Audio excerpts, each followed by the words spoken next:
এখন কোনো ঘরে আর ঘরের নেই, সব ঘর অন্য কারো হয়ে গেছে। কয়দিন আগেও যে ঘরের মধ্যে নিজের ছবি থাকতো, নিজের ভাইয়ের ছাপ থাকতো, এখন সেখানে অন্যের ছবি ঝুলে, অন্যের পায়ের ছাপ সবখানে।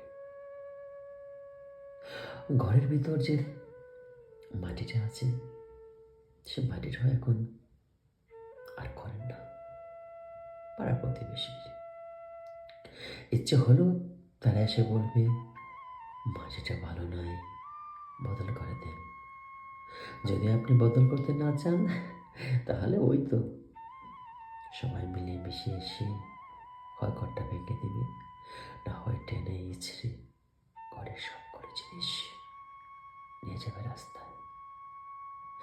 ঘরে যে একটা কোনো ব্যাগ থাকতো, যেটা ঘর থেকে কোনোদিন বেরিয়ে হতো না, তাকেও রাস্তায় নিয়ে ইচ্ছে মতো পিটাবে, যেভাবে সাপকে পিটায় মানুষ, ঠিক সেভাবে পিটিয়ে ব্যাগটাকে মারবে, রক্তাক্ত করবে।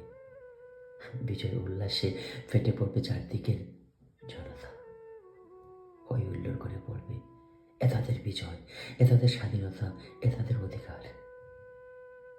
ঘরের ভিতর এখন আর ঘর নেই,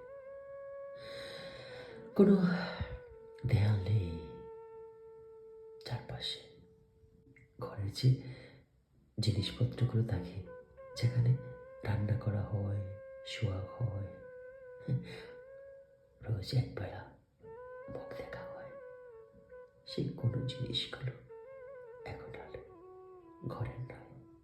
সবগুলো ওই পথের, রাজপথের, মাঠের, উন্মুক্ত ময়দানের, পথের আশেপাশে দাঁড়িয়ে থাকা নানান টয়লেটের।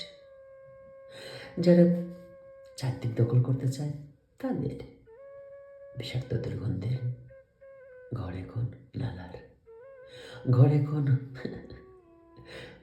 শহরের বাগানের, ঘর এখন চোরের, ঘর এখন ডাকাতের, ঘর এখন বর্বরের।